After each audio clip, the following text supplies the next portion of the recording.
સરસ્વતી આવ્યા છે ને અત્યારે ચણી લીધો છે હવે પેલા અત્યારે બગાડે નહીં.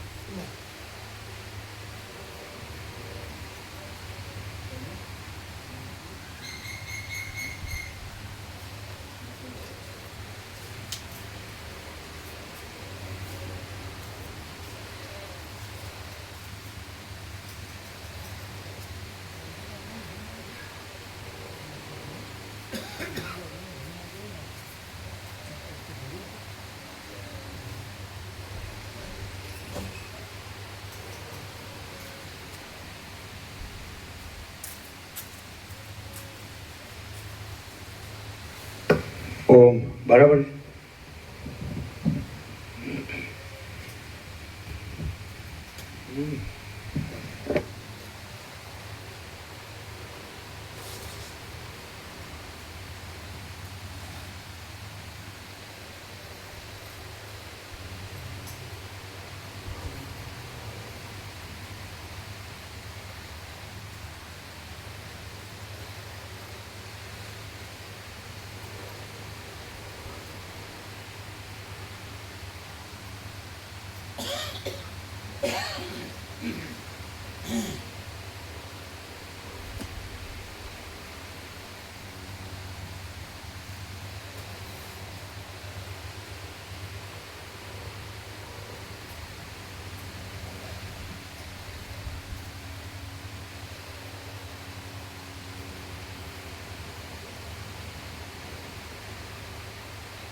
ઓમ ઓમ.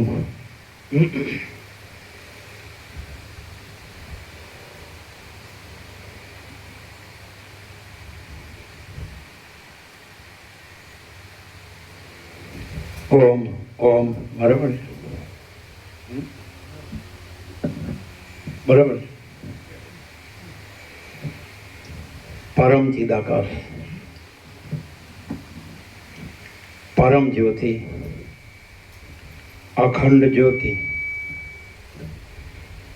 મહાચિદાકાશ, સ્વયં પ્રકાશ, સંપૂર્ણ પ્રકાશ, પૂર્ણ બ્રહ્મ, અનંત તેજઘન, અનંત ચિદઘન, પરમાકાશ, કેવલ અનંત શુદ્ધ તેજઘન, પરમાકાશ, અખિલાત્મા, પૂર્ણ બ્રહ્મ, પરમાત્મા, પરમ ચિદાકાશ, પરમ જ્યોતિ, અખંડ જ્યોતિ, અનંત પૂર્ણ પરમ ચિદાકાશ, પરમ શાંતિ, स्वयं सिद्ध, स्वयं प्रकाश, स्वयं पूर्ण, स्वस्वरूप, यही सब कुछ है, इसके सिवा कुछ नहीं है. शून्यभास, अनंत कोटि, महाकल्पो है ही नहीं. महाचिदाकाश, સ્વયં પ્રકાશ, સંપૂર્ણ પ્રકાશ, મહાચિદાકાશ જ્યોતિ, અનંત, અખંડ, અભેદ, મહાચિદાકાશ જ્યોતિ, મહાતત્વ, મહાસામાન્ય, મહાચિદાકાશ, સ્વસંવેદ્ય, સહજ નિર્વિકલ્પ, મહાચિદાકાશ, પરમ કૈવલ્ય, પરમ શાંતિ, પરમ ચિદાકાશ, અનંત, પૂર્ણ, નિરપેક્ષ સત, અનંત, સંપૂર્ણ, अपरिघी, निर्भ्रांत, निरपेक्ष, वसिष्ठ राम, निर्वाण, राउंड 39मो राउंड।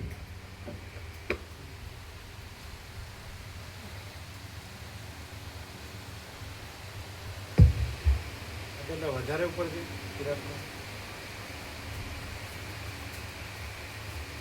બંધ જ કરજો ને।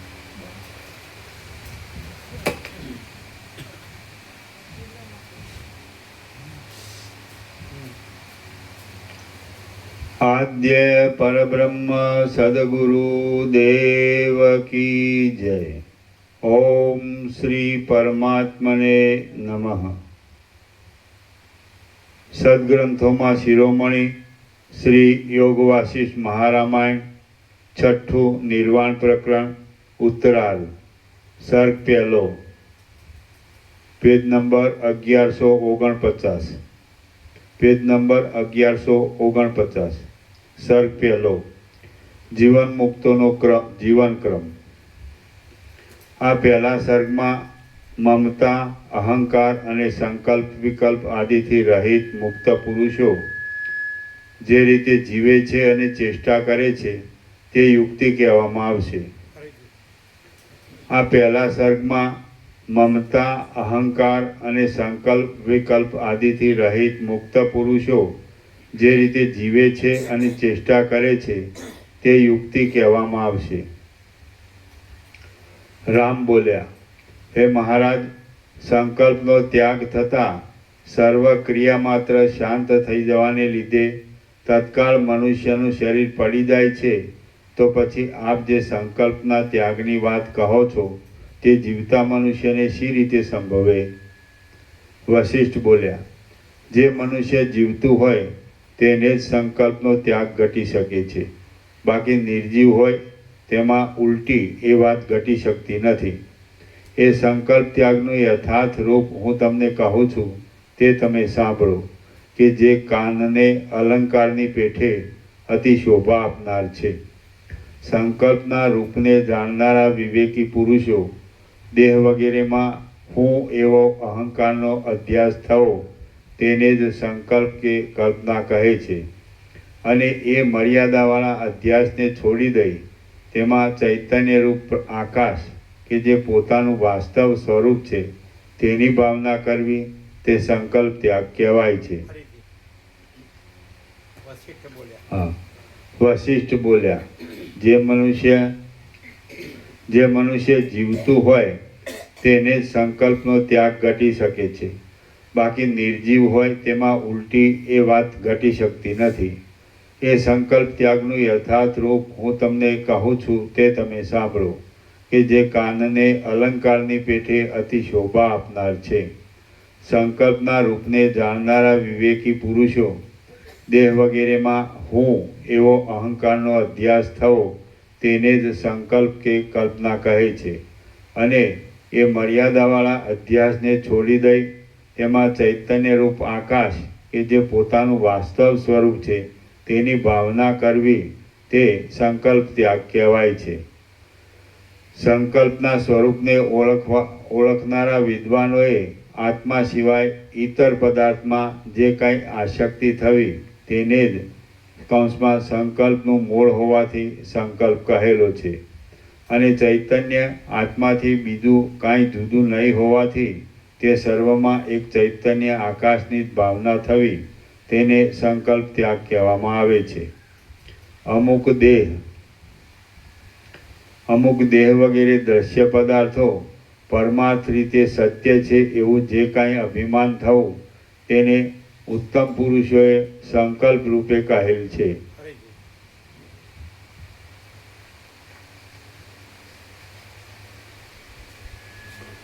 અમુક દેહ વગેરે દ્રશ્ય પદાર્થો પરમાર્થ રીતે સત્ય છે એવું જે કાંઈ અભિમાન થવું તેને ઉત્તમ પુરુષોએ સંકલ્પ રૂપે કહેલ છે.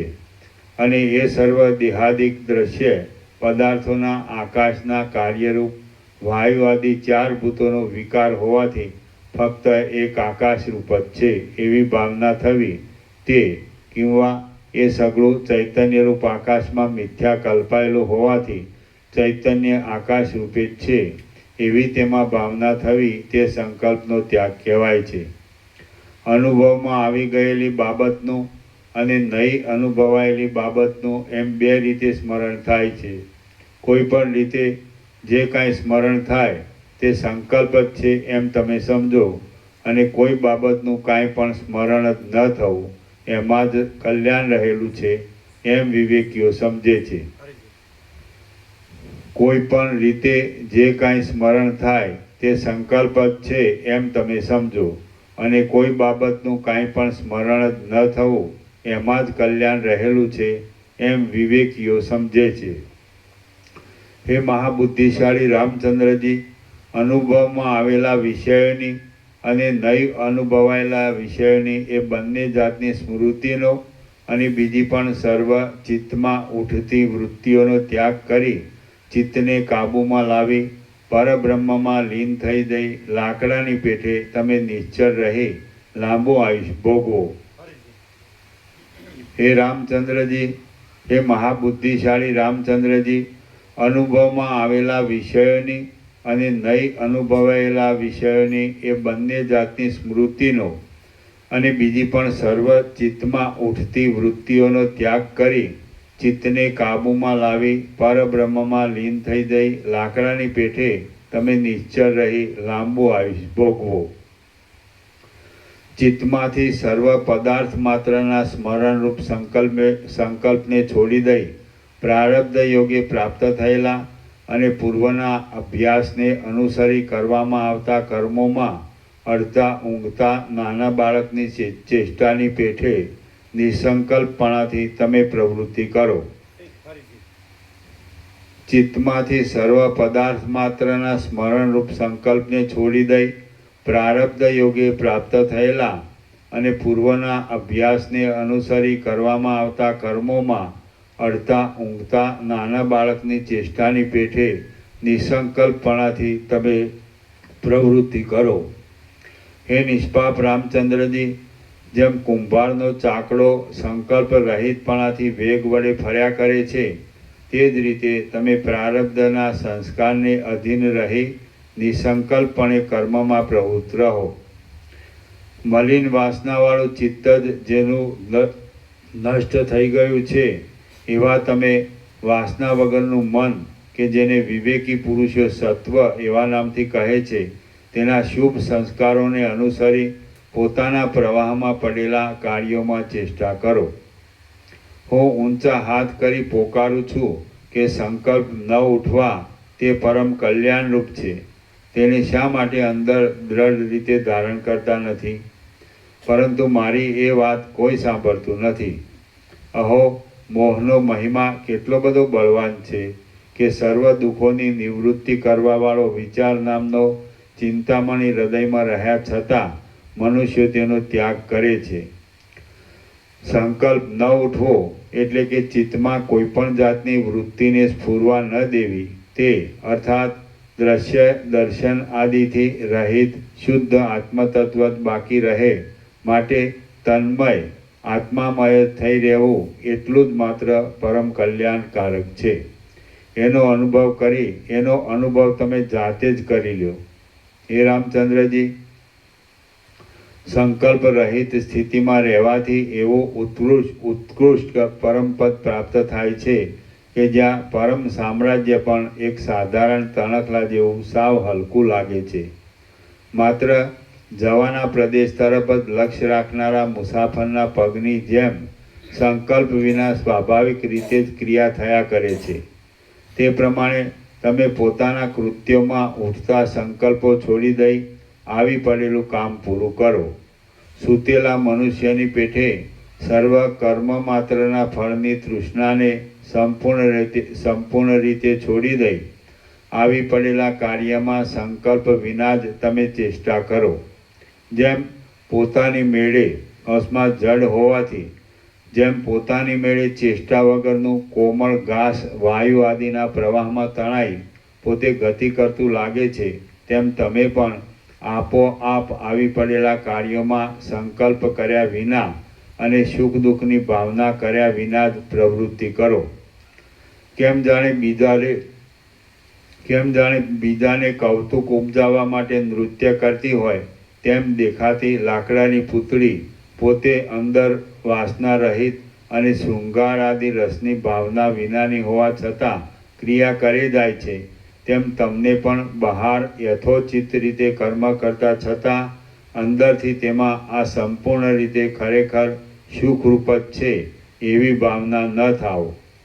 ઉનાળામાં સુકાયેલી વેલો જેમ કહેવા પૂરતી જ દેખાય છે, તેમ તમારી ઇન્દ્રિયોને સર્વ વિષયો રસ વિનાના લાગો. અન્નમય આદિ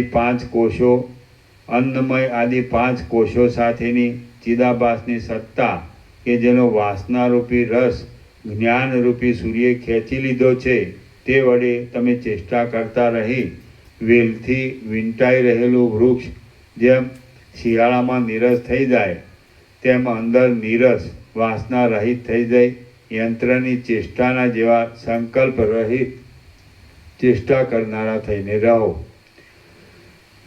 શિયાળો જેમ વૃક્ષોને બહારનું જળ મળતા છતાં અંદરના રસથી જ નભાવે છે, તેમ જો કે ઇન્દ્રિયો સ્વભાવે જ બહારના રસ લેવામાં જ પ્રેરાય છે, તો પણ તે ઇન્દ્રિયોને રોકી રાખી સર્વ આનંદની સીમારૂપ આત્મચૈતન્ય જ જેના જીવનનું સાધન છે એવી આત્માકારી બનાવી દઈ તેનું ધારણ કરો. તમે કર્મ કરો અથવા ન કરો, પરંતુ જ્યાં સુધી તમારી ઇન્દ્રિયોની વૃત્તિઓ વિષય રસમાં વાસનાવાળી હશે ત્યાં સુધી આ સંસારના જન્મ મરણ આદિ અનર્થોનો સાથ કદી પણ છૂટવાનો નથી. જેમ પવન, અગ્નિની જ્વાળા, યંત્ર અને પાણી વિચાર વિના આપોઆપ જ ગતિ કરે છે, તેમ તમે પણ સંકલ્પ રહિત થઈ કર્મ કરતા રહેશો તો અંતરહિત મોક્ષરૂપ પરમ કલ્યાણને મેળવવા સમર્થ થશો. જેમ પવન, અગ્નિની જ્વાળા, યંત્ર અને પાણી વિચાર વિના આપોઆપ જ ગતિ કરે છે, તેમ તમે પણ સંકલ્પ રહિત થઈ કર્મ કરતા રહેશો તો અંતરહિત મોક્ષરૂપ પરમ કલ્યાણને મેળવવા સમર્થ થશો. વાસના વિના કર્મો કરવા એ જ પરમ ધૈર્ય કહેવાય છે અને એ જ જન્મરૂપી તાવને દૂર કરનાર છે. વાસના અને સંકલ્પથી રહિત થઈ આવી પડેલા સંજોગોને સ્વીકારી લઈ ચાક ઉપર ફરનારા ઘટાદિકની પેઠે ધીરે ધીરે શાંત થતા જઈ તમે પોતાના કર્મોમાં પ્રવૃત્તિ રાખો. તમે કર્મના ફળમાં ઈચ્છા રાખો નહીં, તેમજ કર્મનો ત્યાગ કરવામાં પણ આથી અમુક ફળ મળવાનું છે એવી ઈચ્છા પણ ન થાઓ. એ આસક્તિને અથવા ફળની ઈચ્છાને છોડી દઈ કર્મ કરવા કે તેનો ત્યાગ કરવો એ બંને વાતનો તમે અંગીકાર કરો અથવા ત્યાગ કરો એ બંને સરખું જ છે. અહીં વિશેષ કહેવાની કાંઈ જરૂર નથી. સંક્ષેપમાં માત્ર એટલું જ કહેવાનું છે કે સંકલ્પ થવો તે મનને બંધનમાં નાખનાર છે અને સંકલ્પ ન થવો તે મુક્તપણું છે. અહીં કોઈ કાળે કે કોઈ સ્થળે કાંઈ કરવાનું કે ત્યાગ કરવાનું છે નહીં. સર્વ જન્મ રહિત, શાંત અને અનંત પરબ્રહ્મ રૂપ જ છે, માટે તે જ સ્વરૂપમાં તમે રહો. કર્મને વિશે નિષ્ક્રિય બ્રહ્મભાવને અને નિષ્ક્રિય બ્રહ્મભાવ વડે સ્વરૂપમાં રહેવાય તેવા કર્મો જોઈ લઈ જેવા હોય તેવા સર્વ પદાર્થમય એક ચિદાત્મા રૂપે થઈ રહી તમે ભલે જેમ સુખ મળે તેમ શાંતપણે રહો. કોઈ પણ જાતનો સંકલ્પ જ ન થવા દેવો તેને વિદ્વાનો યોગ કહે છે, કે જે સ્વાભાવિક રીતે જ ચિત્તનો નાશ કરનાર છે. માટે તમે અત્યંત તન્મય થઈ જઈ જેવા હમણાં છો તેવા જ ભલે રહો. સર્વત્ર સમાન રીતે રહેલા, શાંત, સુખરૂપ, સૂક્ષ્મ, બેપણું કે એકપણું વગેરે ભાવથી રહિત, સર્વવ્યાપી, અનંત અને શુદ્ધ પરબ્રહ્મમાં શું અને શાથી ખેદ પામવાનું છે? કાંઈ નથી. જેમ મરુભૂમિમાં જળ ન હોવાને લીધે અમુક અંકુર જ થતો નથી, તેમ તમારામાં સંકલ્પનો ઉદય જ ન થાવ. અને જેમ પથ્થરના અંદરના નક્કર ભાગમાં વેલો નથી ઉગતી, તેમ તમારામાં ઈચ્છા પ્રકટ ન થાવ. જે પુરુષ સંકલ્પ રહિત શાંત બ્રહ્મરૂપ જ છે, તે જીવતો હોય ત્યારે કિંવા વિદેહ મુક્ત થાય ત્યારે પણ તેને લોક સંબંધી કે વેદ સંબંધી કર્મ કરવાથી કે ન કરવાથી આ લોક સંબંધી કે પરલોક સંબંધી કશું પ્રયોજન રહેતું નથી. કેમ કે તમે કે જે નિરંતર આત્મદ્રષ્ટિએ સર્વત્ર અભેદ રૂપે રહ્યા છો અને કર્મ તથા અકર્મ એ બંનેના બાધની અવધિરૂપ તથા આત્મારૂપ છો, તે હમણાં પ્રાતિભાષિક કર્મ રૂપે દેખાવ છો, પરંતુ ખરી રીતે તમારામાં કર્મપણું છે નહીં. આ પ્રમાણે તમે માત્ર આભાસ રૂપે કરતા દેખાવ છો, પરંતુ તમારામાં સત્ય દ્રષ્ટિએ કરતાપણું છે નહીં. દેહાદિકમાં આ હું અને આ મારું એવો સંકલ્પ જ્યાં સુધી સ્ફુર્યા કરશે ત્યાં સુધી તમે કદી પણ આ સંસારરૂપી દુઃખથી મુક્ત થવાના નથી. તથા આ હું અને આ મારું એવા સંકલ્પથી રહિત થશો તો એ દુઃખથી મુક્ત થઈ જશો. હવે આ બંને વાતમાં જે તમારા મનમાં રૂચતી હોય તેનો તમે આશ્રય કરો. હું અને મારું એ તત્વદ્રષ્ટિથી જોતા છે નહીં, અને જો કાંઈ છે તો તે સર્વ પરિપૂર્ણ રીતે પરમાત્મા રૂપ જ છે. એ પરમ શિવથી વળી જુદું આ દ્રશ્યરૂપ જગત ભાસે છે તો તે તો અનિર્વચનીય છે. જે કાંઈ અનિર્વચનીય રીતે આ જગત કહેવાય છે તે ખરેખર પરમાત્માથી જુદી સત્તાવાળું નહીં હોવા છતાં જેમ સુવર્ણનું બાજુબંધપણું ભાસે તેમ જુદું ભાસે છે. એ જગતનું અધિષ્ઠાન એટલે જેમાં એ જગત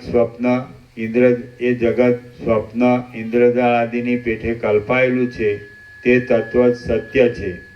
દ્રશ્ય દર્શન આદિથી રહિત છે અને પરમાર્થ રૂપે છેવટે એ જ અવશ્ય રહે છે.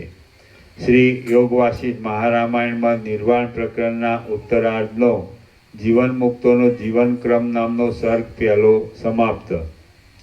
સર્ગ બીજો, જગતનું બ્રહ્મમયપણું અને કર્મ બીજ નાશ. આ બીજા સર્ગમાં આખા જગતની પ્રથમ બ્રહ્મમયતા બતાવવામાં આવશે અને પછી કર્મના બીજની શોધ કરી મૂળ સહિત તેનું નિવારણ કરવામાં આવશે.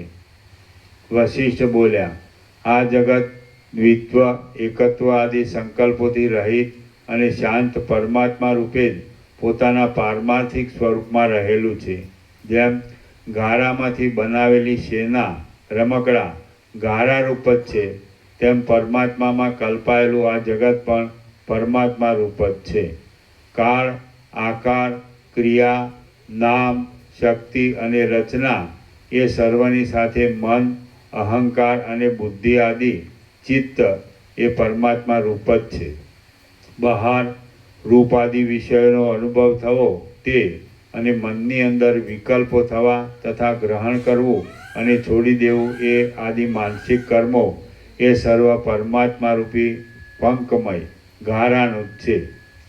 દ્રષ્ટા, દર્શન અને દ્રશ્ય એ ત્રિપુટીરૂપ પરમાત્મા દેખાવામાં આવતા હોવાથી સગળું તે રૂપ અને અનંત છે.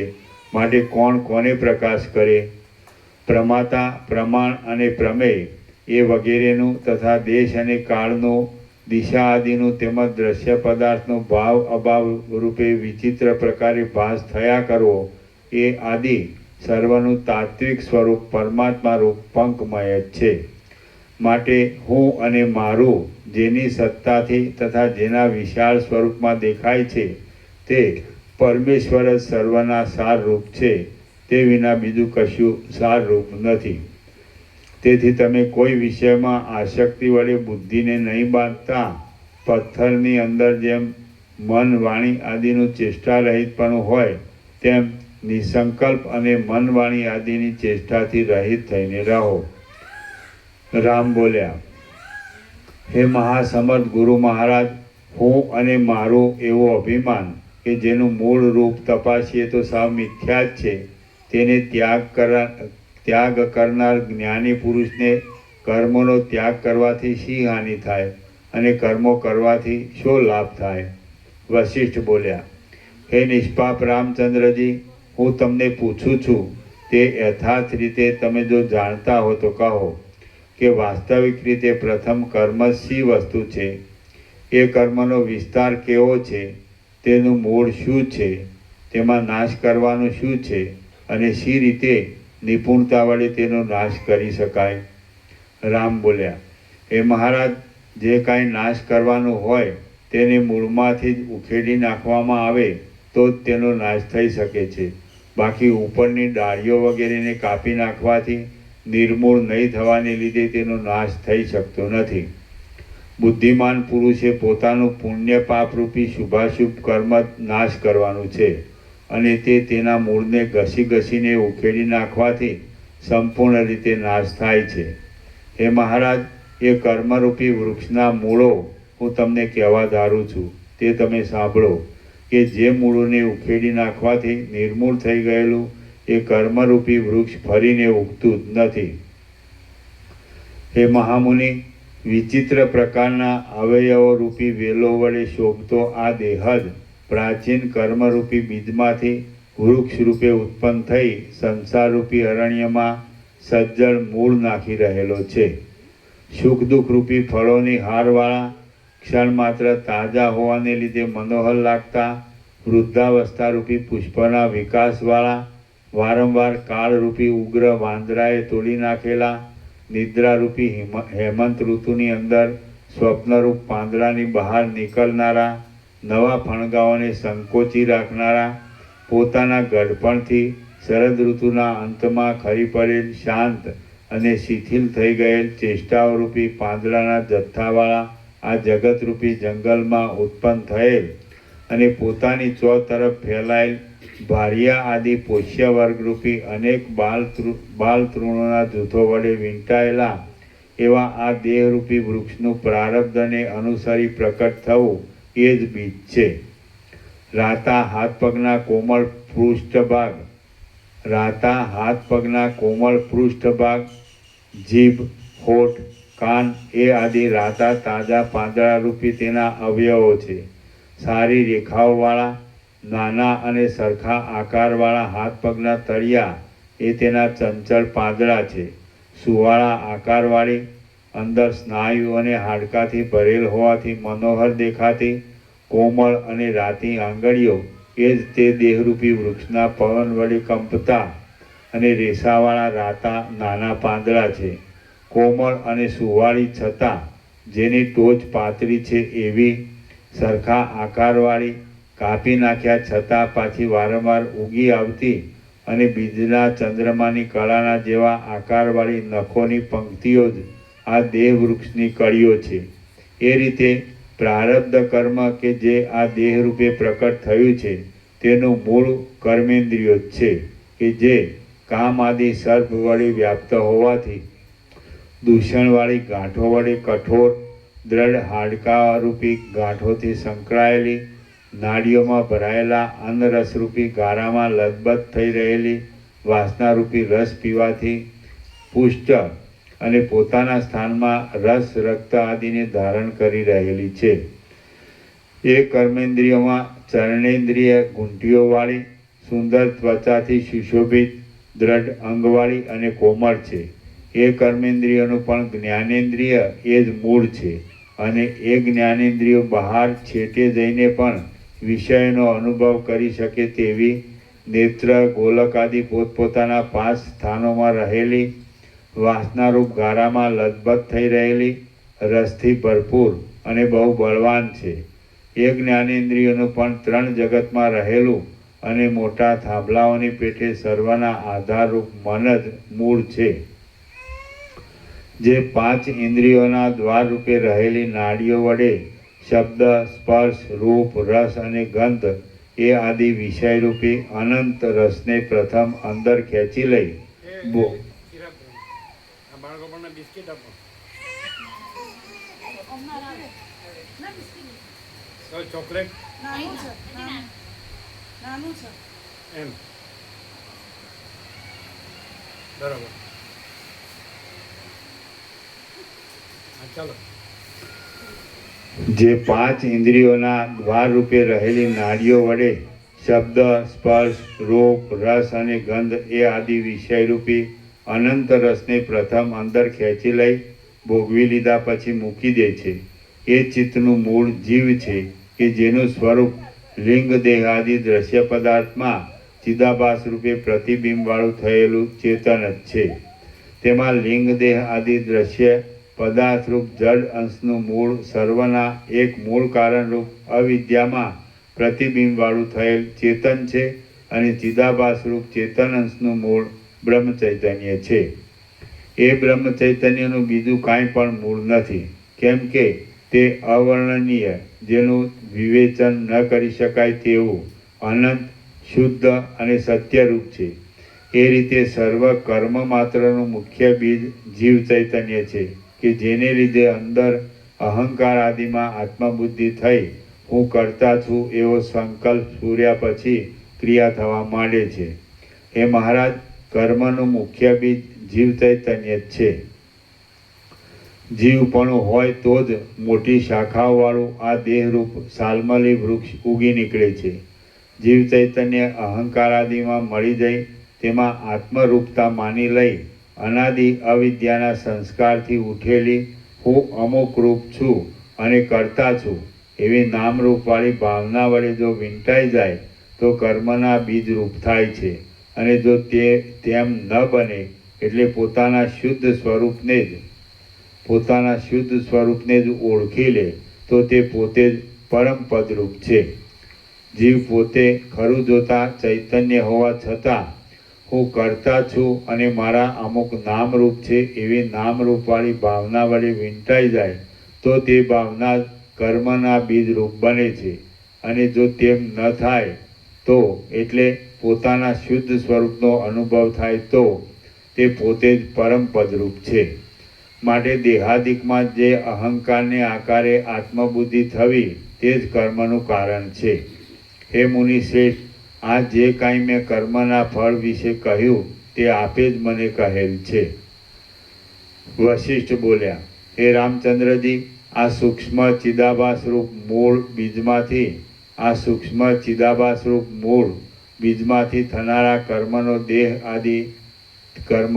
દેહ આદિ ઉપાધિ જ્યાં સુધી રહે ત્યાં સુધી શું ત્યાગ છે અને શું અનુષ્ઠાન છે તે કહો. બહાર અને અંદર એ જીવ ચૈતન્ય જેવી રીતે સ્ફુરે તેવી રીતે એ પોતે જ દેખતા પદાર્થના જેવો બની જાય છે.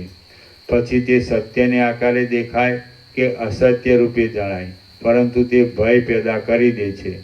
અને જો એ જીવ ચૈતન્ય સંકલ્પ રૂપી સ્ફુરણથી રહિત થઈ રહે તો તે ભ્રાંતિથી મુક્ત થઈ જાય છે. પછી એ ભ્રમ સાચો હો કે ખોટો હો તેનું કંઈ પ્રયોજન નથી. એ જીવ ચૈતન્ય જ ઉપાધિને લીધે ભ્રાંતિ વડે ઉત્પન્ન થયેલા વાસના, ઈચ્છા, મન, કર્મ અને સંકલ્પ ઇત્યાદિ નામ રૂપે વિસ્તાર પામે છે. મનુષ્ય ભલે જ્ઞાની હો કિંવા અજ્ઞાની હો, પરંતુ જ્યાં સુધી તેનો દેહ રહે ત્યાં સુધી ચિત્તરૂપ ઉપાધિ કે જેમાં ચૈતન્ય બિંબનું પ્રતિબિંબ પડી ચિદાભાસ એવી સંજ્ઞા થઈ તે વડે ક્રિયા કરે છે. તે આ દેહરૂપી ઘરમાં રહે છે. તેનો જીવન પર્યંત ત્યાગ બનતો નથી. જીવતા પુરુષમાં તેનો ત્યાગ શી રીતે ઘટી શકે? બાકી આવી પડેલ વ્યવહાર કરે જતા હું અસંગ, અદ્વિતીય, કૂટસ્થ અને ચિદ્રૂપ છું તથા અકર્તા છું એવી રીતે નિષ્ક્રિય આત્મામાં સ્થિતિ રાખી કર્મના નામ અને રૂપ એ બંનેમાં ભાવના જ મનમાં નહીં થવા દેતા કર્મ અને અકર્મ એ આદિ વિકલ્પોનો પણ ત્યાગ કરી દેવામાં આવે તો તે જ કર્મ ત્યાગ કે ચિત્ત ત્યાગ પોતાની મેળે થઈ જાય છે. બાકી સ્થૂળ દ્રષ્ટિએ તો કર્મનો ત્યાગ સંભવતો જ નથી. છતાં જે કર્મ કરવાની નિયમિત રીતિનો ત્યાગ કરે છે તેણે કર્મ ત્યાગ અશક્ય જ હોવાથી કશું કર્યું જ નથી અથવા સ્થૂળ દ્રષ્ટિએ કર્મનો ત્યાગ અસંભવિત છે. માટે કર્મ કરતા છતાં પણ તે અમુક રીતે કરવું એ આદિ સંકલ્પ વિકલ્પનો ત્યાગ કરી નિસંકલ્પપણાથી કરવામાં આવે તો તેને તે કાંઈ કર્મ કરેલું જ નથી. બાકી જ્ઞાન વડે આ જે કાંઈ દ્રશ્યની ભ્રાંતિ દેખાય છે તે સર્વનું તત્વજ્ઞાન વડે મિથ્યાપણું સમજાઈ જઈ બાદ થઈ જતાં જગતનો અત્યંત અભાવ છે એમ અનુભવવામાં આવે તે જ એ જગતનો તેમાં રહેલ ચિત્તનો અને કર્મનો ખરો ત્યાગ છે કે જેમાં આત્માનું અસંગપણું અનુભવાતા એની મેળે મોક્ષ મળે છે. જો કાંઈ લિંગ દેહાદી દ્રશ્ય હોય તો જ તેમાં જીવ ચૈતન્યનો પ્રતિબિંબ પડતા ચિદાભાસ થાય. પરંતુ છેક સૃષ્ટિના આરંભ કાળથી તત્વદ્રષ્ટિએ જોતા લિંગ દેહાદી દ્રશ્ય ઉત્પન્ન થયેલું નથી અને છે જ નહીં તો પછી કોનામાં પ્રતિબિંબ વડે ચિદાભાસ થાય? એ જીવ ચૈતન્યના ચિદાભાસપણાને એટલે લિંગ દેહાદી દ્રશ્યમાં પડેલા તે ચેતનના પ્રતિબિંબ ભાવને મિથ્યા સમજી મૂકી દેતા તો તેનું જે શુદ્ધ રૂપ અવશેષ રહે તે ચિદાભાસ રૂપ કે કર્મરૂપ નથી પરંતુ શાંત બ્રહ્મરૂપ છે. એ ચિદાભાસ રૂપ જીવ ચૈતન્ય કર્મરૂપ કહેવાય છે. કેમ કે જળ વગેરેમાં જેનું પ્રતિબિંબ પડ્યું છે તેવા આકાશની પેઠે એ ચિદાભાસ બુદ્ધિ આદિમાં પ્રતિબિંબવાળો થઈ કર્મોને વિસ્તારી રહેલો છે. માટે અનુભવી પુરુષો એ ચિદાભાસ રહિત દશાને મોક્ષરૂપ સમજે છે અને તેઓની વિવેકી શિષ્ય પ્રત્યે તેવી જ ઉપદેશવાણી છે. કર્મનો સાવ ત્યાગ દેહ રહે ત્યાં સુધી જ્ઞાન વિના બીજી રીતે સંભવતો નથી.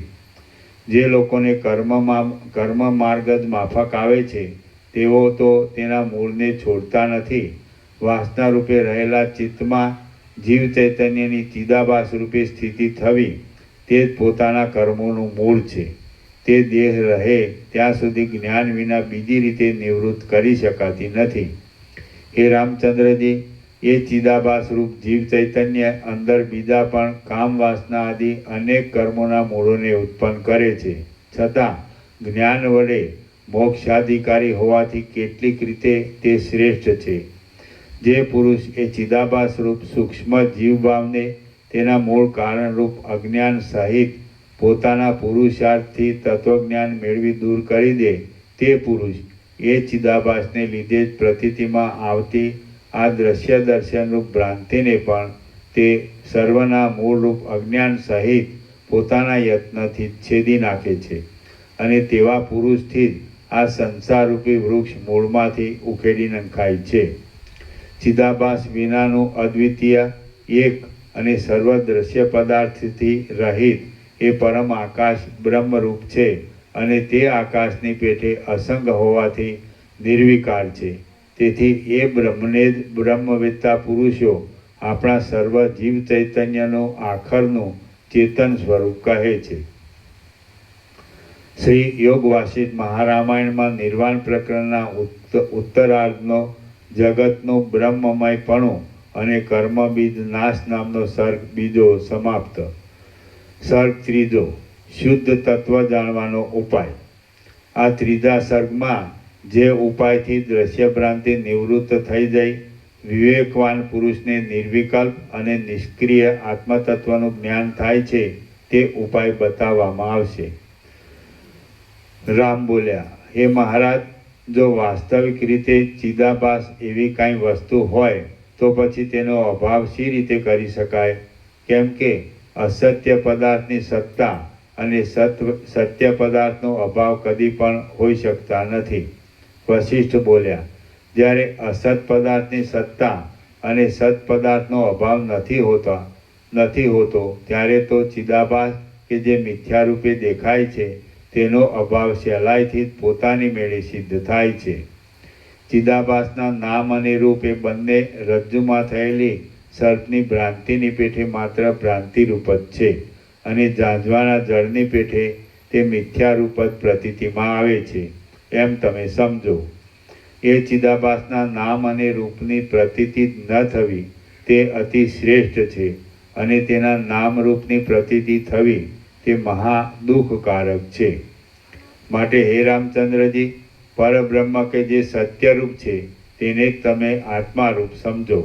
બાકી દ્રષ્ટા, દર્શન અને દ્રશ્ય એ ત્રિપુટીમાં એક થઈ રહેલો ચિદાભાસ કે જે ઝાંઝવાના જળની પેઠે દેખાતો હોવા છતાં સાવ મિથ્યા જ છે તેને અહંકાર વડે આત્મા રૂપે ન સમજો. મનુષ્યને એ ચિદાભાસના દેહાદિકમાં અહંકાર રૂપે અમુક નામરૂપ જ જણાવવા અને તેમાં આત્મબુદ્ધિ થવી એ જ દુઃખકારક છે. માટે જ્ઞાન વડે એ ચિદાભાસના નામ અને રૂપ એ બંને તેના મૂળ રૂપ અજ્ઞાન શુદ્ધ મિથ્યા સમજી તેમાં આત્મબુદ્ધિ નહીં કરતા તમે સુખેથી પોતાના સ્વરૂપમાં રહો. વ્યવહાર કાળ કે જેમાં દ્રષ્ટા, દર્શન અને દ્રશ્ય એવી ત્રિપુટીની પ્રતીતિ થાય છે તેમાં પણ વ્યવહારમાં દેખાતા એ ચિદાભાસના નામ અને રૂપ એ બંનેથી જુદું જ તે સર્વના સાક્ષીરૂપ શુદ્ધ ચૈતન્ય છે કે જે સર્વ પદાર્થ માત્રને રૂપે દેખવામાં આવે છે. શબ્દ માત્રને તેનું મૂળ હોવાથી તેને ધારણ કરી રહેલા ઓમકાર વડે લક્ષ્ય રૂપે સમજી એ જ સર્વના આત્મારૂપ છે અને તેથી જ મોક્ષ મળવાનો છે એમ ધારી તમે કાંઈ ખેદ નહીં પામતા યોગ્ય વ્યવહાર કરો. વિવેકી પુરુષે પોતાના પુણ્ય પાપરૂપી શુભાશુભ કર્મનો નાશ કરવો જોઈએ અને તે વાત કૌંસમાં આત્મતત્વ સિવાય બીજું સર્વ મિથ્યા હોવાથી તે છે જ નહીં એવું તત્વજ્ઞાન વડે જણાયાથી સિદ્ધ થાય છે. સારી રીતે તત્વદર્શીથી વિચાર કરતાં એમ જણાયું છે કે જો કર્મનો સમૂળગો નાશ થાય અને કોઈ જાતના કર્મ રહે જ નહીં તો સંસાર આપોઆપ શાંત થાય. જેમ બિલાનો ગર્ભ પોતાની અંદર જે કાંઈ બીજ આદિ ઉત્પન્ન કરે તે બિલાથી જરા પણ જુદું પડી શકતું નથી તે પ્રમાણે એ ચૈતન્ય આત્મા પોતાનામાં ક્રિયાકારક આદિ ત્રિપુટીવાળી ચિત્ત એવી સંજ્ઞા ઉત્પન્ન કરે છે તેનાથી પોતે જરા પણ જુદો પડતો નથી. જેમ ભૂલોકની અંદર રહેલો આ જંબુદ્વીપ ભૂલોકની અંદર રહેલો આ જંબુદ્વીપ ભૂલોકથી કૌંસમાં પૃથ્વીથી જુદો પડી શકતો નથી તેમ ચિદ્રૂપ પરમાત્મામાં રહેલું આકાશ અને તેની અંદર રહેલા જગતના પદાર્થો ઇત્યાદિ કાંઈ પણ પરમાત્માથી જુદું પડી શકતું નથી. જેમ જળ છે તે પોતે અંદર પ્રવાહ રૂપે પણ છે એ પ્રવાહ પણ જળથી જુદું નથી એ પ્રમાણે જે ચૈતન્ય છે તે જ ચિત્તરૂપ છે તેનાથી કાંઈ જુદું નથી. કારણ કે ચિત્ત અને ચિત્ત એ બંને શબ્દ ચૈતન્યના અર્થને બતાવનાર ચિત્તી સંજ્ઞાને એ એક જ મૂળ ધાતુમાંથી બનેલ હોવાથી એ બંને શબ્દનો અર્થ પણ ચિદ્રૂપ જ થાય છે.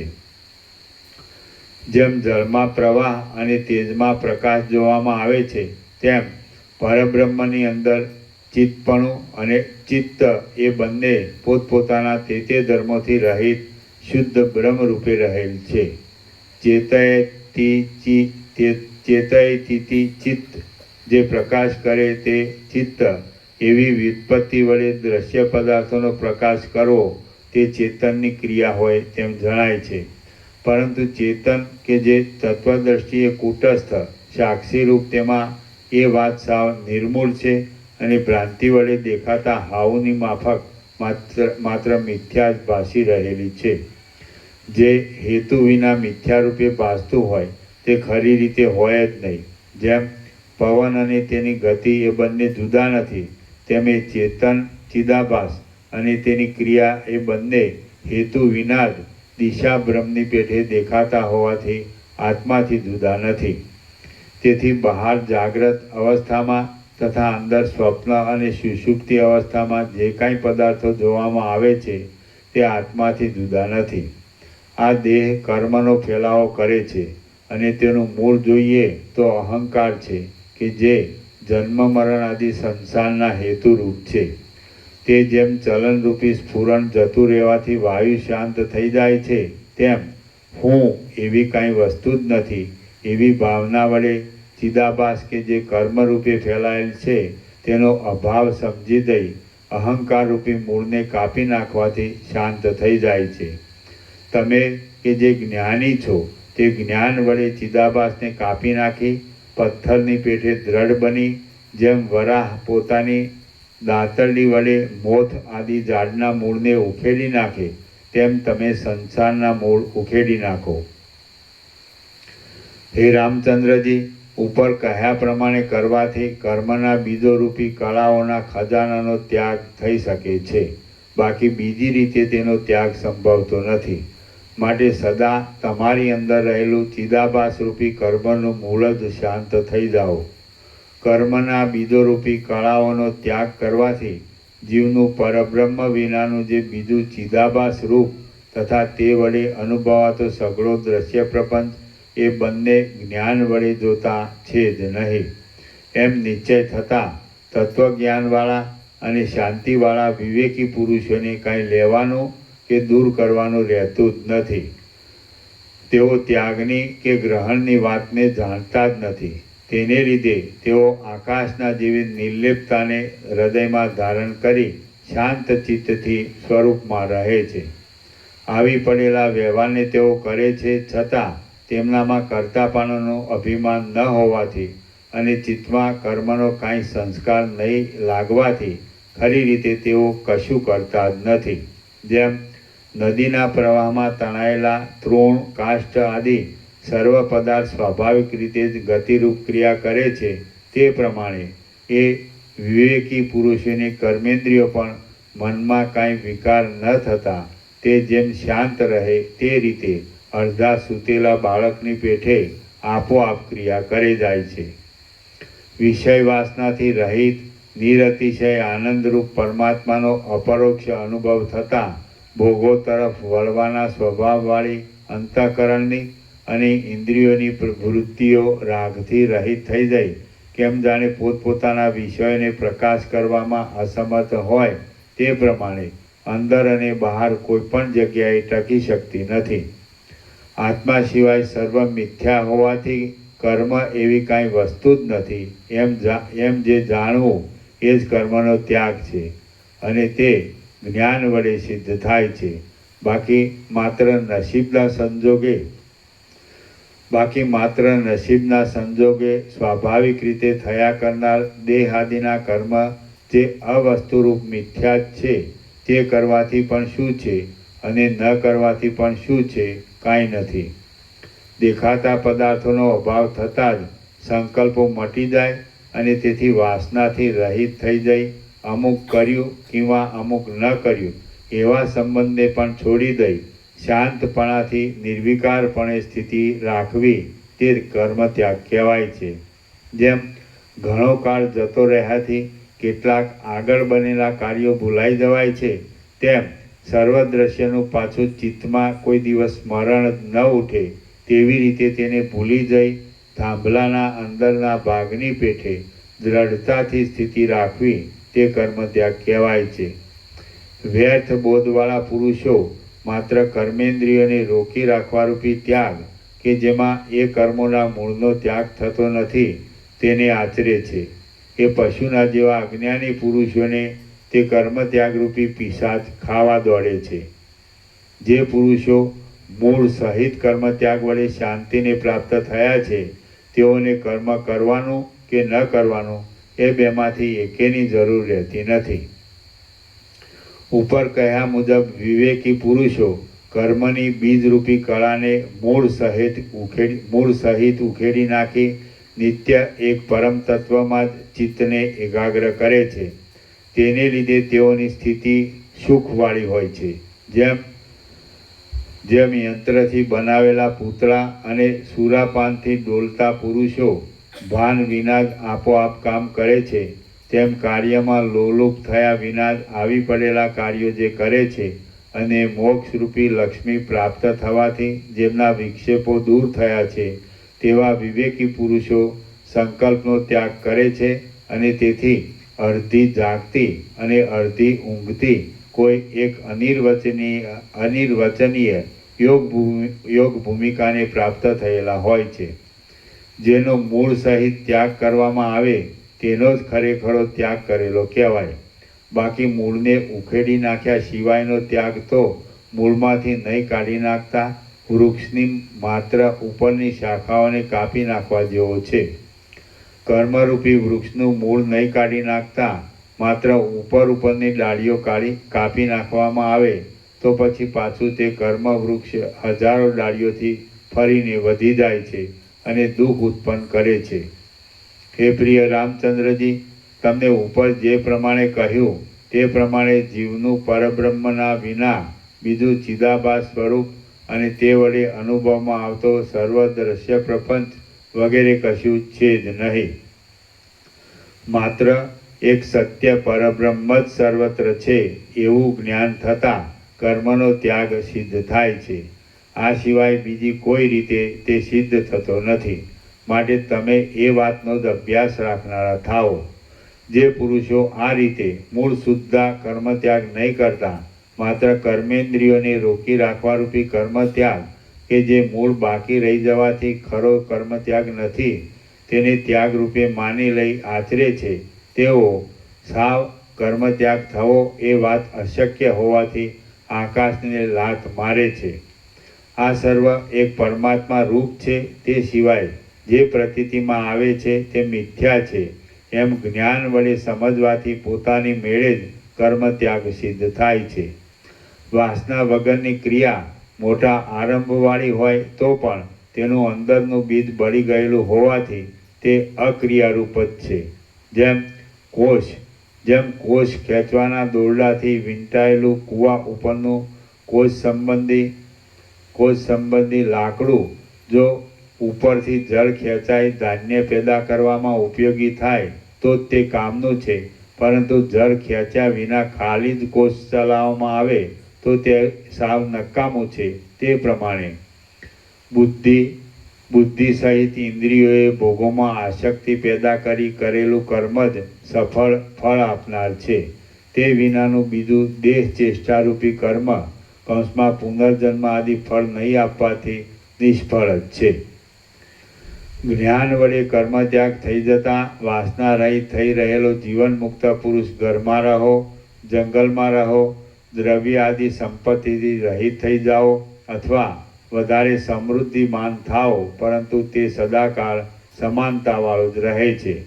શાંત ચિત્તવાળા પુરુષને પોતાનું ઘર જ નિર્જન અને દૂર રહેલા અરણ્યરૂપ છે અને જેનું ચિત્ત જ શાંત નથી તેવા પુરુષને મનુષ્ય વિનાનું મોટું અરણ્ય પણ મનુષ્યવાળી નગરી રૂપ છે. શાંત બુદ્ધિવાળા જ્ઞાની પુરુષના હૃદયમાં જ સ્વપ્ને પણ નહીં જોયેલ શૂન્ય, નિર્મળ, વિસ્તારવાળી અને મનોહર વનભૂમિ રહેલી છે. આત્મા સિવાય બીજા દ્રશ્ય પ્રપંચ માત્રને નહીં દેખનારા જ્ઞાનવાન પુરુષને આ જગત જ પદાર્થોના સંચાર વિનાના આકાશમય અને જુદા જુદા નામરૂપ વડે જુદે જુદે રૂપે દેખાતા સર્વ પદાર્થોના અભાવવાળા મોટા અરણ્ય રૂપ છે. સમગ્ર સમુદ્રવાળી આખી આ પૃથ્વી અનંત સંકલ્પવાળા અને પોતાના હૃદયમાં સંસાર રૂપે આ આખા જગતની સ્થિતિને ધારણ કરી રહેલ અજ્ઞાની પુરુષના હૃદયમાં જ રહેલી છે. દીનતાવાળા અજ્ઞાની પુરુષના ચિત્તમાં જ વિવિધ પ્રકારના સુખ દુઃખ આદિ દ્વંદ્વો વડે સંકટ આપનાર વિવિધ પ્રકારના આકારવાળા અને અનેક આરંભો સહિત એવા ગામોના સમૂહો પ્રતિબિંબિત થઈ રહેલા છે.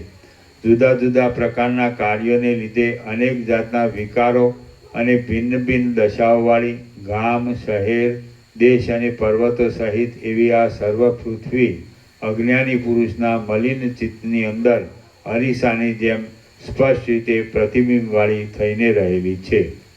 શ્રી યોગ વાસિષ્ઠ મહારામાયણમાં નિર્વાણ પ્રકરણના ઉત્તરાર્ધનો દ્રશ્યો ઉપશમ યોગોપદેશ નામનો સર્ગ ત્રીજો સમાપ્ત. સર્ગ ચોથો, અહંકારનો નાશ કરવાનો ઉપાય.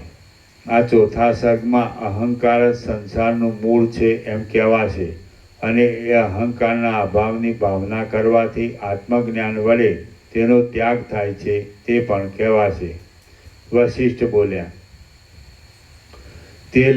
તેલ વિના ઓલવાઈ જનારા દીવાની પેઠે અજ્ઞાનનો નાશ થઈ જવાથી થનારો ત્યાગ અહંકાર આદિ સહિત સર્વ જગતનું મિથ્યાપણું જણાતા પરબ્રહ્મ કે જે જીવ ચૈતન્ય રૂપ કળાઓનું મૂળ સ્વરૂપ છે તેનું જ્ઞાન થવાથી સિદ્ધ થાય છે. તે વિના બીજી રીતે તે સિદ્ધ થતો નથી. માત્ર કર્મનો ત્યાગ કરવો એ જ સર્વ ત્યાગ નથી, પરંતુ જગતની પ્રતીતિથી રહિત અને અહંકારથી પણ રહિત એક પરમાત્મા જ સત્ય છે એવો બોધ થવો તે જ સર્વ ત્યાગ કહેવાય છે. આ દ્રશ્ય રૂપે દેખાવમાં આવતો દેહાદિ જ હું છું અને એ દેહાદિ સાથે સંબંધ રાખનારો આ જગત મારું ભોગ્ય છે. એ બે જાતનો અધ્યાસ દિવેલ વગરના દીવાની પેટે શાંત થઈ જતા શુદ્ધ ચૈતન્ય કે જે સર્વના આત્મારૂપ છે તે જ બાકી રહે છે. હું અમુક દેહાદિરૂપ છું અને અમુક મારું છે એવો ભ્રમ જેઓનો શાંત થયો નથી તેમને જ્ઞાન થતું નથી, શાંતિ મળતી નથી, ત્યાગ સિદ્ધ થતો નથી અને નિવૃત્તિ પણ પ્રાપ્ત થતી નથી. અમુક મારું છે અને હું અમુક રૂપ છું એટલાનો જ માત્ર નાશ થઈ જાય તો તે સર્વના અધિષ્ઠાન રૂપ શાંત આનંદમય અને જ્ઞાન સ્વરૂપ આત્મા શેષ રહે છે. તે વિના બીજું કશું રહેતું નથી. તત્વજ્ઞાન વડે જો અહંકારનો અંશ નાશ પામી જાય તો મમતાના સ્થાનરૂપ સર્વ જગત પણ નાશ પામી જાય છે અને તત્વદ્રષ્ટિએ જોતા કોઈ ઠેકાણે કશાનો નાશ થતો જ નથી.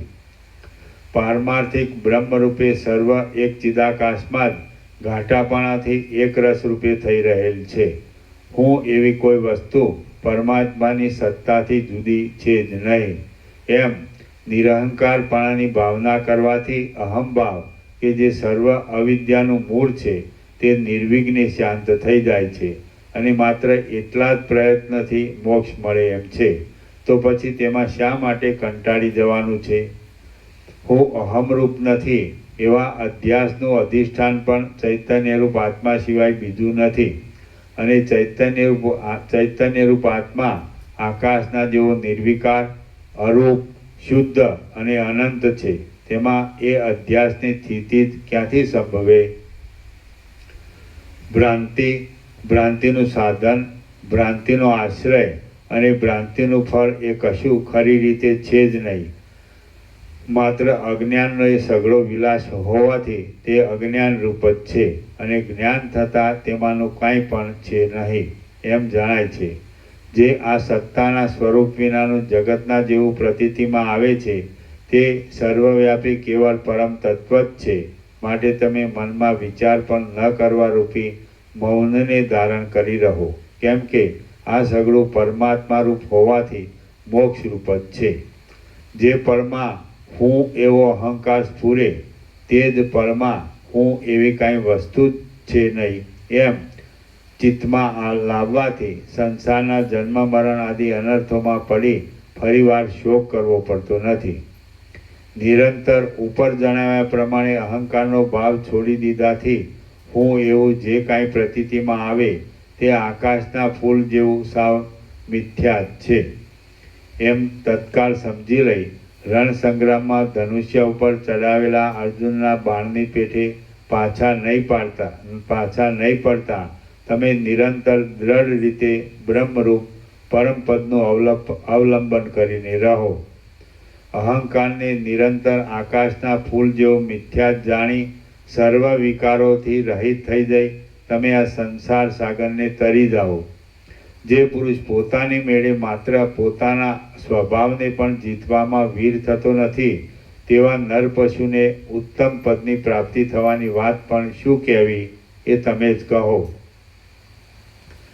જે ઉત્તમ પુરુષે પોતાની મેળે કામ, ક્રોધ, લોભ, મોહ, મદ અને મત્સર એ 6 પ્રકાર જીતેલા હોય તે જ મોક્ષ આદિ મહાપુરુષાર્થનું પાત્ર થાય છે. બાકી બીજો ગધેડાના જેવો ગમાર મનુષ્ય મોક્ષ આદિ પુરુષાર્થને પાત્ર થઈ શકતો નથી. જેની પોતાની અંદરની મનોવૃત્તિ જીતાઈ ગયેલી હોય અથવા જે તેને જીતવાને તૈયાર થયેલો હોય તે જ મનુષ્ય વિવેકનું પાત્ર થાય છે અને પરમ પુરુષાર્થની પ્રાપ્તિરૂપી જન્મને સફળ કરવાથી તે જ ખરેખરો પુરુષ કહેવાય છે.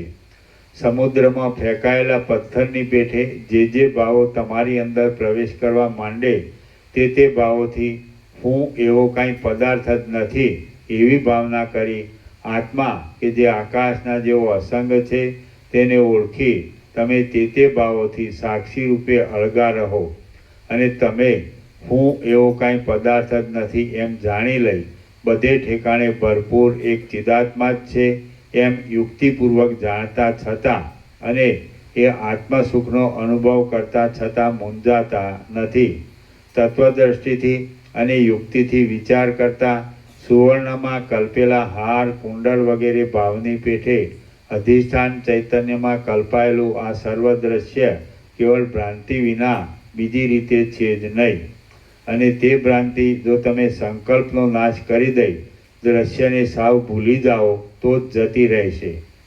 પવનની અંદર ગતિની પેઠે તમારી અંદર જે ભાવનો ઉદય થાય તે ભાવને હું એવો કંઈ પણ પદાર્થ ચૈતન્ય આત્માથી જુદો છે નહીં. જે કાંઈ છે તે સર્વ ચૈતન્ય છે એવી વૃત્તિ વડે આધાર વગરનો બનાવી દો.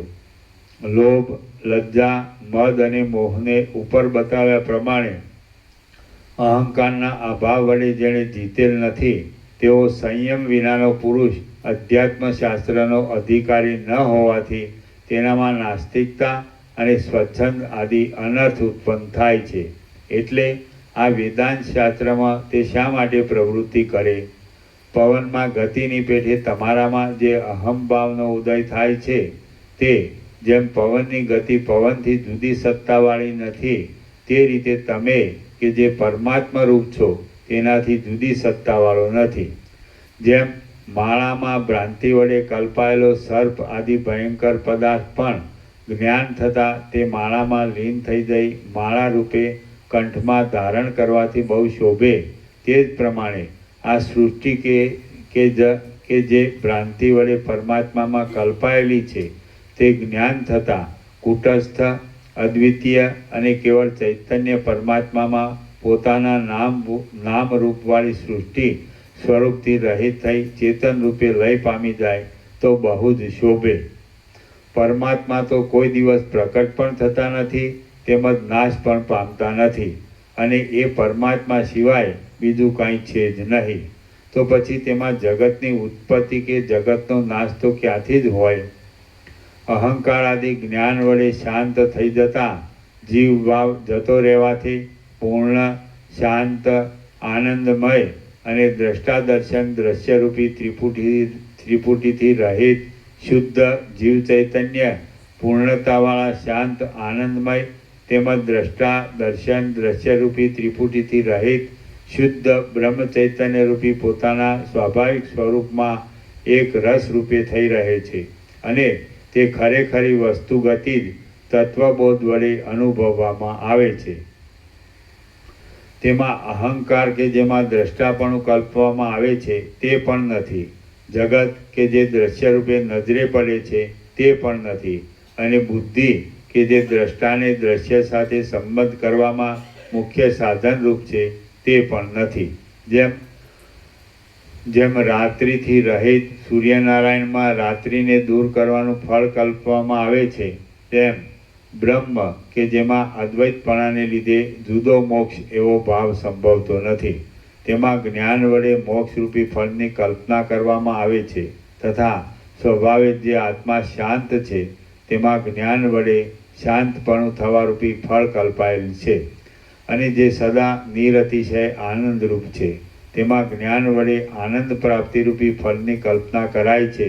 તેવી જ રીતે જીવ કે જે બ્રહ્મરૂપ હોવાથી બંધથી રહિત જ છે તેમાં બંધ મટી જવારૂપી જ્ઞાનનું ફળ કલ્પી લેવામાં આવે છે બાકી ખરી રીતે કશું નવું પેદા થતું નથી.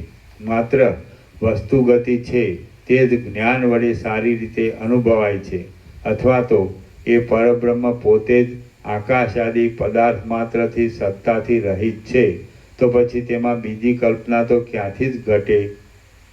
શસ્ત્રોના ઘા સહન કરવામાં આવે છે અને વ્યાધિઓની વેદનાઓ સહન કરી શકાય છે, તો પછી હું એવું કાંઈ પણ નથી એટલું માત્ર સહન કરી લેવામાં શી જબરી પીડા છે? શસ્ત્રોના ઘા સહન કરવામાં આવે છે અને વ્યાધિઓની વેદનાઓ સહન કરી શકાય છે, તો પછી હું એવું કાંઈ પણ નથી એટલું માત્ર સહન કરી લેવામાં શી જબરી પીડા છે? હું એવો અહંકાર જ જગતના પદાર્થ સમૂહના અક્ષય અંકુર રૂપ છે. એ અંકુર જ જો નિર્મૂળ થઈ જાય તો જગત પોતાની મેળે જ નિર્મૂળ થઈ જાય છે. જેમ અરીસો જાતે મેલો નહીં હોવા છતાં આંસુ વગેરે પડવાથી મેલો થાય, એ રીતે જ અહંકાર કે જે સાવ ફોગટ છે તેનો મેલ સારવાળા પરમાત્મા રૂપી અરીસા ઉપર લાગતા તે મલિન થઈ જાય છે અને અહંકાર શાંત થઈ જવાથી તે નિર્મળ થઈ રહે છે. વાયુમાં જેમ ગતિ રહી છે તે રીતે જીવ ચૈતન્ય કે જે પરમાત્મા રૂપ છે તેમાં અહંકાર સ્ફુરી રહેલ છે.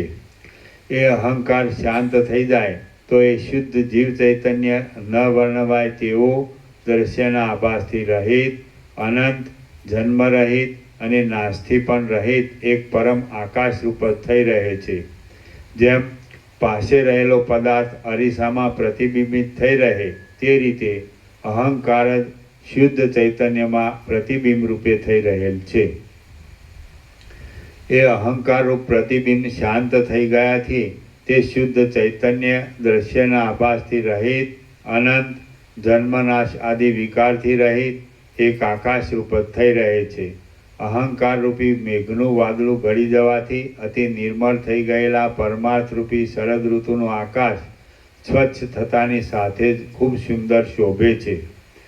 હે પ્રિય રામચંદ્રજી, અજ્ઞાનને લીધે ભૂલાઈ જવાયેલું પોતાનું સ્વરૂપ ઘણા કાળથી અહંકાર રૂપી તાંબાના મેલનો સંગ થતાં જે જીવભાવ રૂપી તાંબાને પ્રાપ્ત થઈ ગયું છે તે બ્રહ્મરૂપી સુવર્ણ શ્રવણ મનન આદિ ઉપાય રૂપી અગ્નિમાં તપાવ્યું હોય તો તે પાછું અતિ કાંતિવાળા પ્રકાશમય બ્રહ્મરૂપ સુવર્ણ ભાવને કે જે પોતાનું ખરું સ્વરૂપ છે તેને પ્રાપ્ત થાય છે. જેમ સમુદ્રમાં ગળી ગયેલા સેંધવાદી જલના પદાર્થોની શોભા તેને કશું નામ નહીં આપી શકાયાથી અવર્ણનીય છે, તે રીતે નિધિધ્યાસન દ્વારા અહંકારનો પરમાત્મામાં લય થઈ જતા તે પોતે પરમાત્મામાં એક રસ રૂપ જ થઈ જાય છે કે જેનું સ્વરૂપ અવર્ણનીય છે.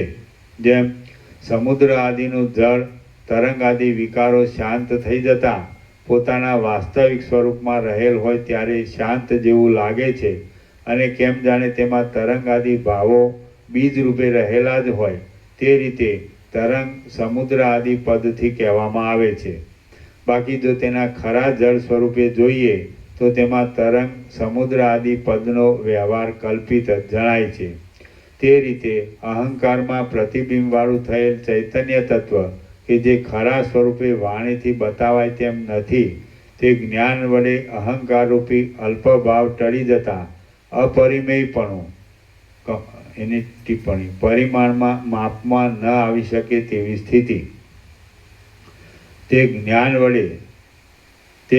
વડે અહંકાર રૂપી અલ્પભાવ ટળી જતા અપરિમેયપણું પ્રાપ્ત થવાથી અપરિમેયતા રૂપી અર્થને બતાવનાર બ્રહ્મપદથી બીજા પદાર્થોની પેઠે કેમ જાણે નામવાળું થઈ ગયું હોય તેમ જણાય છે. બાકી તેનું ખરું સ્વરૂપ જોતા તેમાં વાણી આદિ કશો નામનો વ્યવહાર ઘટતો જ નથી. અહંકાર જ આ જગતનું બીજ છે. તેને તેના મૂળરૂપ અજ્ઞાનનો નાશ કરી જો બાળી નાખવામાં આવે તો પછી આ હું, આ તમે, આ જગત અને આ બંધ ઇત્યાદિ કલ્પના ક્યાંથી જ હોય? જે તત્વ ત્રણેય કાળમાં નિત્ય હોવાથી સત્તા રૂપે છે, અપરિમેય છે, નિરતિશય આનંદરૂપ છે અને ચિદાત્મા રૂપે સર્વત્ર એક રસ રૂપ થઈને રહે છે, તેમાં એ સર્વ સ્વભાવોનો સંકોચ થઈ જઈ મલિનતાવાળો અહંકાર પ્રકટ થાય છે કે જે વડે માટીમાં જેમ ગઢાનો આકાર થતાં માટીરૂપી મૂળ ધાતુનું સ્વરૂપ ભૂલાઈ જવાય તેમ શુદ્ધ મૂળ સ્વરૂપ ભૂલાઈ જવાય છે. એ અહંકારરૂપ બીજમાંથી જ આ જગતની સત્તારૂપી ટિંડોરાનો વેલો પેદા થયેલો છે કે જે જગતરૂપી અસંખ્ય ફળો ઉત્પન્ન થાય છે અને પાછા લય પામી જાય છે. જેમ મરીની અંદર તીખાસ આદિ રસનો ચમત્કાર રહેલો છે તેમ અહંકારની અંદર પર્વતો, સમુદ્રો અને નદીઓ સહિત આ દ્રશ્ય સત્તા રહેલા છે તથા બાહ્ય ઇન્દ્રિયોથી પદાર્થોનો અનુભવ થવો અને તે વડે પેદા થતી કામ, સંકલ્પ આદિ માનસિક વૃત્તિઓ સર્વ અહંકારમાં જ રહેલ છે. સ્વર્ગ, પૃથ્વી, વાયુ, આકાશ, પર્વતો, નદીઓ અને દિશાઓ એ સર્વ ખીલેલા અહંકારરૂપી ઝેરી પુષ્પના મનોહર સુગંધરૂપ છે. જેમ ઉદય પામેલો દિવસ પોતે ફેલાઈ જઈ વિદ્યમાન પદાર્થોના પ્રકાશને અને તે સંબંધી માનસિક વ્યાપારને પ્રકટ કરે છે તેમજ અહંકાર જ ઉદય પામી પોતે ફેલાઈ જઈ આ જગતને પ્રકટ કરે છે. જેમ દિવસ ઉગતાની સાથે જ રાત્રિ જતી રહેવાથી પદાર્થ પ્રકટ રૂપે દેખાય છે તેમ જગત કે જે સાવ મિથ્યા જ છે તેને ક્ષણ માત્રમાં અહંકાર જ બનાવી દે છે. જ્યારે બ્રહ્મરૂપી જળની અંદર અહંકારરૂપી ખરાબ તેલનું ટીપું પડી તે ફેલાય કે તરત જ આ 3 લોકરૂપી કુંડાળું થઈ જાય છે.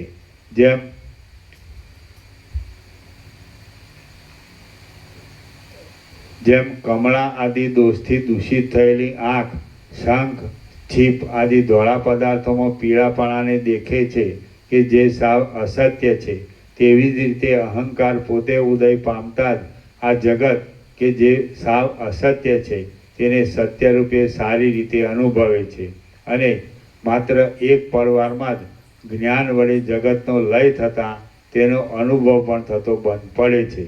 જેમ નેત્રની કીકી ડોળાની અંદરના પોતાના સ્થાનમાં ફેલાઈ રહેલી હોય તો પદાર્થનું રૂપ બરાબર દેખાય છે, પરંતુ જો તે આચ્છાદિત થઈ ગયેલી હોય કે ફૂટી ગયેલ હોય તો પદાર્થનું રૂપ દેખી શકાતું નથી. તે જ પ્રમાણે અહંકાર ઉદય પામી ફેલાઈ ગયાથી આ સંસાર અનુભવમાં આવે છે, પરંતુ તે અહંકાર સમાધિમાં લય પામી જઈ આત્મતત્વનો સાક્ષાત્કાર થવાથી સાવ ક્ષીણ થઈ ગયો હોય તો આ સંસાર અનુભવમાં આવતો નથી.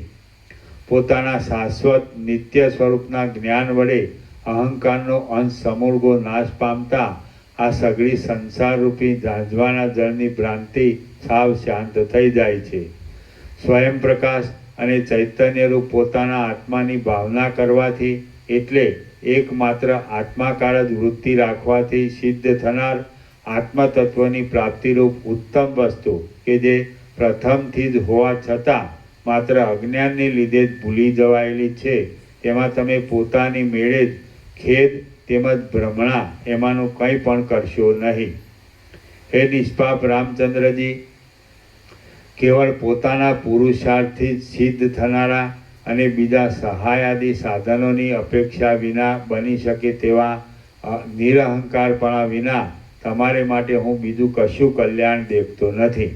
તમે દેહાદિ સંબંધી અહંકારને સાવ ભૂલી જઈ ચારે તરફ દેખાતા સમુદ્રો, અંતરિક્ષલોક, પૃથ્વી, સમુદ્રો, પવન અને આકાશ એ સર્વરૂપે આ આખા જગતને પૂરી દઈ પોતાના વૈભવને ચોતરફ વિસ્તારી સર્વરૂપે થઈ રહો અને પછી જે કાંઈ ચરાચર જગત છે તે સર્વ પ્રપંચની સત્તાથી રહિત નિર્વિકાર બ્રહ્મરૂપ છે અને રજ્જુમાં ભ્રાંતિ વડે આરોપાયેલા સર્પની પેઠે માત્ર ભ્રાંતિથી તેમાં રોપાયેલ છે, બાકી તે છે જ નહીં.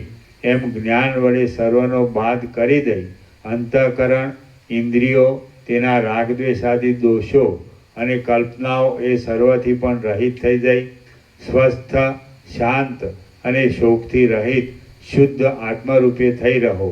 એ જ સર્વ સિદ્ધાંતનો સાર છે. શ્રી યોગ વાસિષ્ઠ મહારામાયણમાં નિર્વાણ પ્રકરણના ઉત્તરાર્ધનો અહંતા નિરાશ નામનો સર્ગ ચોથો સમાપ્ત. ઓમ ઓમ ઓમ. પ્રસાદ આપી દો.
પેલી બાજુથી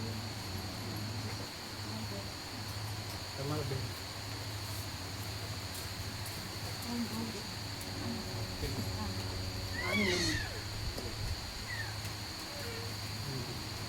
ક્યાં આગળ રહ્યો છો? આ લોકો વસ્ત્રાલ રહે ગુડા છે. એટલે અમદાવાદ રહે.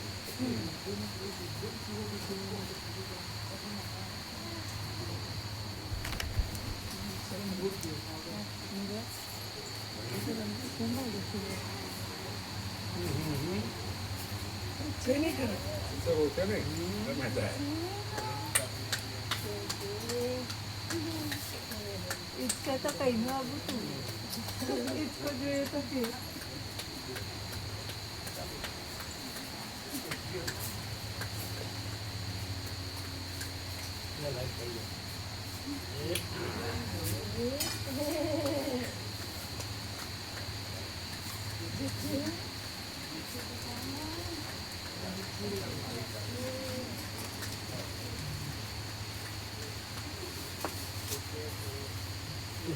પ્રભુના જવાબ આવડા મારી પાસે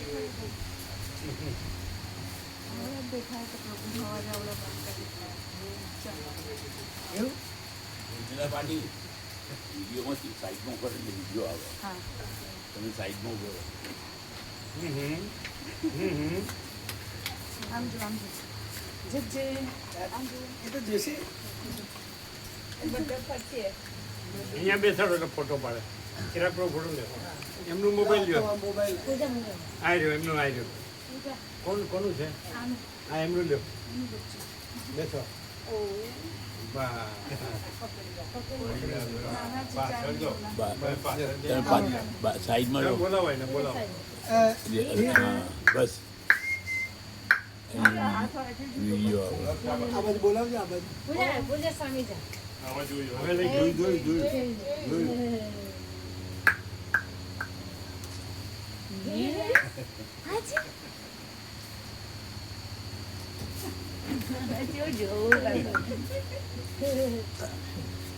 આખા બધા જવાનું આવી ગયું. એવું? હા અચ્છા. તારા મોબાઈલમાં આવશે આ વિડીયો